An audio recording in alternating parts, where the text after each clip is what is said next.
Hello जय हिंद, नमस्कार दोस्तों। मैं जितेंद्र आप सभी का आपके अपने YouTube channel Republican GS classes में स्वागत करता हूं। दोस्तों आज के इस वीडियो में हम वर्ल्ड ज्योग्राफी में अफ्रीका कॉन्टिनेंट यानी कि अफ्रीका महाद्वीप के बारे में पढ़ेंगे। दोस्तों आज के इस वीडियो में हम जानेंगे अफ्रीका महाद्वीप के विषय में, उसकी विशेषताओं के बारे में, जो कि परीक्षा की दृष्टि से बहुत ही इंपॉर्टेंट है। तो दोस्तों इसके पहले वाली वीडियो में हमने एक ओवरव्यू वर्ल्ड ज्योग्राफी का देखा था। उसमें हमने विश्व में कितने महाद्वीप हैं, कितने महासागर हैं, इन सब की चर्चा की थी। महाद्वीप किसे कहते हैं, इन सब चीज़ों के बारे में पिछले वीडियो में हम बात कर चुके हैं, तो उसकी चर्चा हम यहाँ पे नहीं करेंगे। यहाँ पे हम एक छोटा सा बस इतना देख लेंगे कि क्षेत्रफल की दृष्टि से हमने कौन कौन सा महाद्वीप देखा था क्रमानुसार। तो दोस्तों पहले नंबर पर क्षेत्रफल की दृष्टि से सबसे बड़ा महाद्वीप एशिया महाद्वीप आता है। दूसरे नंबर पर अफ्रीका, तीसरे नंबर पर नॉर्थ अमेरिका यानी कि उत्तरी अमेरिका, चौथे नंबर पर दक्षिणी अमेरिका, पांचवें नंबर पर अंटार्कटिका, छठवें नंबर पर यूरोप और सातवें नंबर पर ऑस्ट्रेलिया।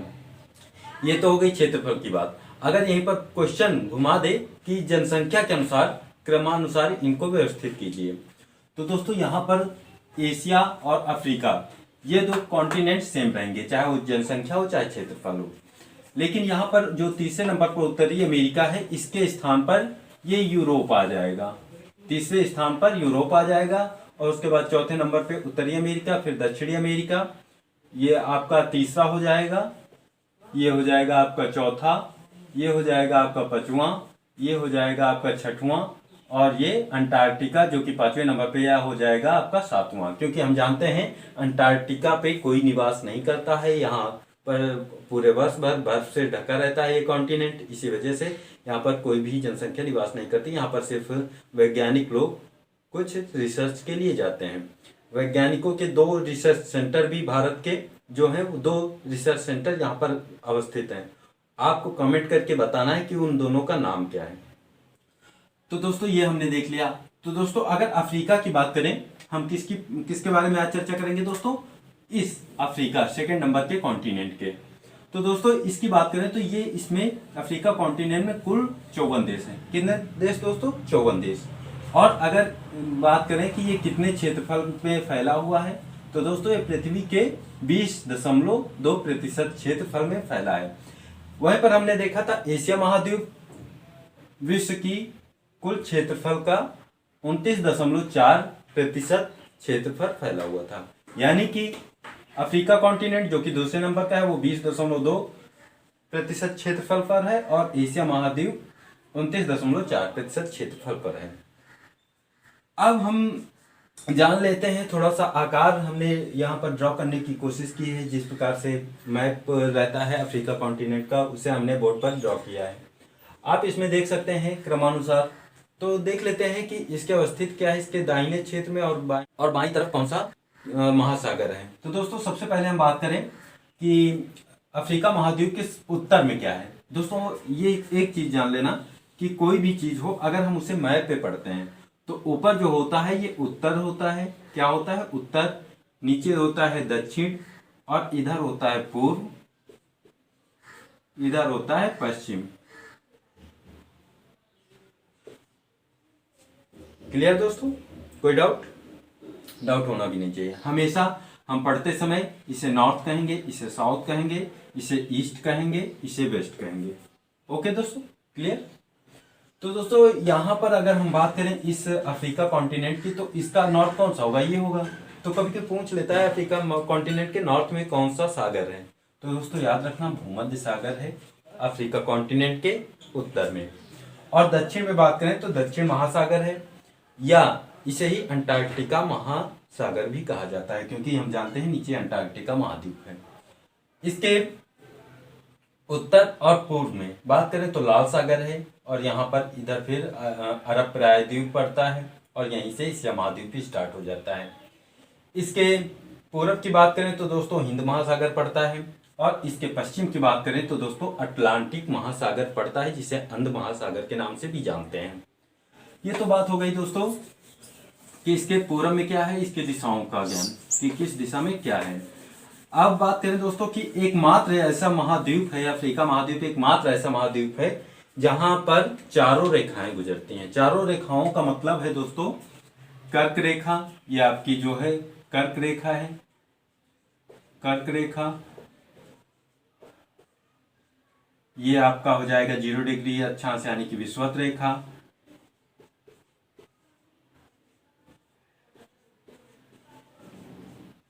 और ये आपका हो जाएगा मकर रेखा। यानी कि दोस्तों अफ्रीका कॉन्टिनेंट एकमात्र ऐसा कॉन्टिनेंट है जहां से ये तीनों रेखाएं पास होती हैं। ये तीनों रेखाएं क्या हैं? तो दोस्तों हम जानते हैं कि हमारे ग्लोब पर कुछ काल्पनिक रेखाएं खींची गई हैं। ये हमारा ग्लोब है, तो अगर इसे माने तो इससे यहाँ पे एक 0 डिग्री होगी, ये 0 डिग्री होगी, इसे कहते हैं अक्षांश लैटिट्यूड। और यहाँ पर होती है 23.5 डिग्री उत्तरी अक्षांश इसको कहते हैं, और नीचे होता है 23.5 डिग्री दक्षिणी अक्षांश। इस क्षेत्र के मध्य में दोस्तों सूर्य का प्रकाश मतलब सूर्य की किरणें जो होती है वो सीधी पड़ती हैं, इन क्षेत्रों में तिरछी पड़ती हैं। इस वजह से ये जो क्षेत्र है इसके बारे में मतलब जो काल्पनिक रेखाएं खींची गई हैं वो ये 3 प्रमुख मानी जाती हैं। इन्हीं 3 रेखाएं जो हैं, ये तीनों प्रमुख रेखाएं इस कॉन्टिनेंट से गुजरती हैं। और बात करें दोस्तों क्या चौथी, मैंने 4 रेखाएं बोली, तो आप पूछ सकते हैं कि ये चौथी रेखा कौन सी? तो दोस्तों हम जानते हैं एक Greenwich time prime meridian time एक रेखा होती है, वो भी यहाँ से गुजरती है। कहाँ से गुजरती है? तो दोस्तों इसकी बात करें तो दोस्तों ये मैप का कुछ इस स्थान से गुजरेगी ऐसे। तो ये हम जानते हैं कि पूरे विश्व में जो समय का निर्धारण होता है इसी प्राइम मेरिडियन टाइम रेखा ग्रीनविच टाइम रेखा से निर्धारित किया जाता है। आप बताइए हमें कमेंट करके, जो भारत में नैनी के पास से ये रेखा गई है जो 5 राज्यों से गुजरती है, उसका मतलब लॉन्गिट्यूड कितना है? क्या लॉन्गिट्यूड, देशांतर कितना है, कितने डिग्री पर है? तो ये आप कमेंट करके बताइए। तो हमने क्या देखा अफ्रीका कॉन्टिनेंट में कि 4 रेखाओं से गुजरता है, 4 रेखाएं इस महाद्वीप से गुजरती हैं, कर्क रेखा, मकर रेखा, विषुवत रेखा और 0 डिग्री देशांतर, जिसे प्राइम मेरिडियन टाइम भी कहते हैं।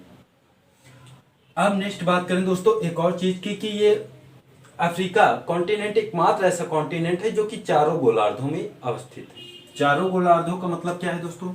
जिस प्रकार से 0 डिग्री अक्षांश है उसी प्रकार से एक 0 डिग्री देशांतर भी है। क्या है? 0 डिग्री देशांतर। तो दोस्तों अफ्रीका कॉन्टिनेंट की जो अवस्थिति है वो कुछ इस प्रकार से है, इस प्रकार से। तो आप देख सकते हैं ये अगर हम पृथ्वी को 4 बराबर भागों में बांटें तो पहला ये हो जाएगा, दूसरा ये हो जाएगा, तीसरा ये हो जाएगा, चौथा ये हो जाएगा। तो हम देख सकते हैं अफ्रीका कॉन्टिनेंट इन चारों गोलार्धों में है। ओके दोस्तों, इंडिया हमारा कहाँ पड़ता है? हमारा इंडिया यहाँ पे पड़ता है, ये अरब प्रायद्वीप हो जाता है, उसके बाद ये यहाँ पे हमारा इंडिया पड़ता है, जहां से कर्क रेखा गुजरती है, इंडिया को 2 पार्टों में बांटती हुई।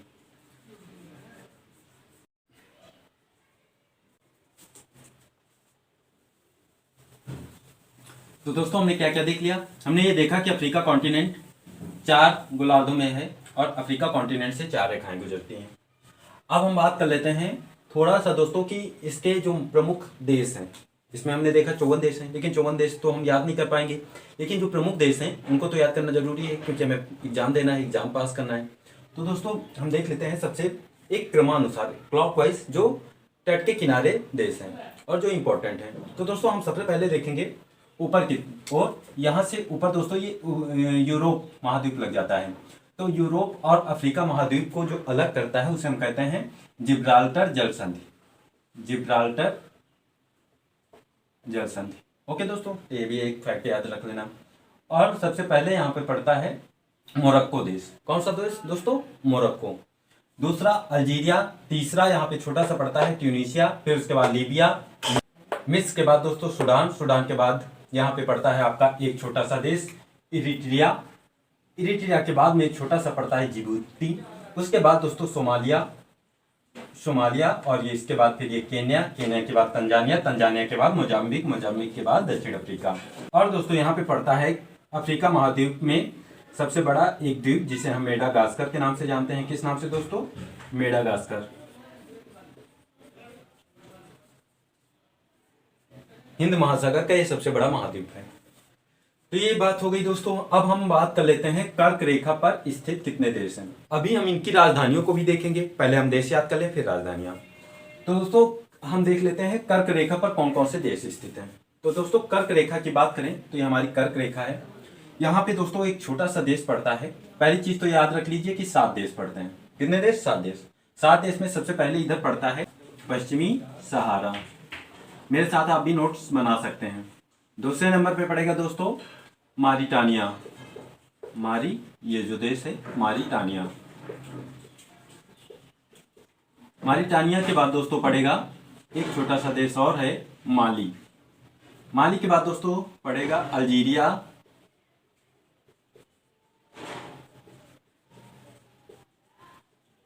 अल्जीरिया के बाद दोस्तों पड़ेगा लीबिया। और यहीं पर दोस्तों लीबिया से पहले पड़ जाएगा आपका नाइजर के बाद लीबिया के बाद आपका मिस्र। सातवां कौन सा देश हो जाएगा? मिस्र, जिसे नील नदी का वरदान भी कहते हैं। और यहीं पर इसी के बगल में लाल सागर पड़ेगा। लाल सागर और भूमध्य सागर को मिलाने वाली एक नहर बनाई गई है, कृत्रिम नहर है, जिसे हम कहते हैं स्वेज नहर। ये भी याद रखना दोस्तों, स्वेज नहर। ओके दोस्तों, तो कभी कभी यहां से भी क्वेश्चन बन जाता है कि भूमध्य सागर और लाल सागर को कौन जोड़ता है या कौन सी नहर मिलाती है। कुछ भी किसी भी तरीके से क्वेश्चन पूछे, भूमध्य सागर और लाल सागर को कनेक्ट करने वाली नहर स्वेज नहर है। कौन सी नहर दोस्तों? स्वेज नहर। ये क्लियर हो गया दोस्तों। कर्क रेखा पर स्थित देशों को हमने देख लिया। अब जरा सा हम बात कर लेते हैं इनकी राजधानियों को। और राजधानियों को हम बता रहे हैं और आप मैप में भी देख लीजिए। तो दोस्तों सबसे पहला पड़ता है मोरक्को। मोरक्को की राजधानी है रबात। क्या दोस्तों? मोरक्को की राजधानी है रबात। और रबात के बाद फिर दोस्तों पड़ता है अल्जीरिया देश। अल्जीरिया देश की राजधानी है अल्जियर्स। एकदम आसान है, अल्जियर्स। क्या दोस्तों? अल्जियर्स। अल्जियर्स के बाद दोस्तों अल्जीरिया देश के बाद छोटा सा देश बचता है आपका, दिखता है ट्यूनीशिया। ट्यूनीशिया की भी राजधानी एकदम आसान है, जिसे हम ट्यूनिस के नाम से जानते हैं। ट्यूनिस के बाद दोस्तों लीबिया देश पड़ता है। लीबिया देश की राजधानी है त्रिपोली। क्या दोस्तों? त्रिपोली। उसके बाद मिस्र देश है। मिस्र देश की राजधानी है काहिरा। क्या दोस्तों? काहिरा। तो एक बार फिर से रिपीट कीजिए, Morocco Rabat, Algeria Algiers, Tunisia Tunis, Libya Tripoli, मिस्र काहिरा। उसके बाद दोस्तों सूडान है और सूडान की राजधानी खार्तूम। उसके बाद इरिट्रिया, एक छोटा सा देश पड़ता है, आप जो देख पा रहे हैं इरिट्रिया की राजधानी है अस्मारा। क्या? Eritrea Asmara. उसके बाद दोस्तों पड़ता है छोटा सा किद्दू सा एक बहुत ही छोटा सा देश जिबूती की राजधानी है जिबूती। फिर उसके बाद दोस्तों नेक्स्ट पड़ता है सोमालिया। क्या दोस्तों? सोमालिया की राजधानी है मागदिसू। क्या दोस्तों? मागदिसू। एक बार फिर से मेरे साथ रिपीट कीजिए, मोरक्को की रबात, अल्जीरिया की अल्जियर्स, ट्यूनीशिया की ट्यूनिस, लीबिया की त्रिपोली, मिस्र की काहिरा, सूडान की खार्तूम, इरिट्रिया की मसावा, सोमालिया की मागदिसू, केन्या की नैरोबी।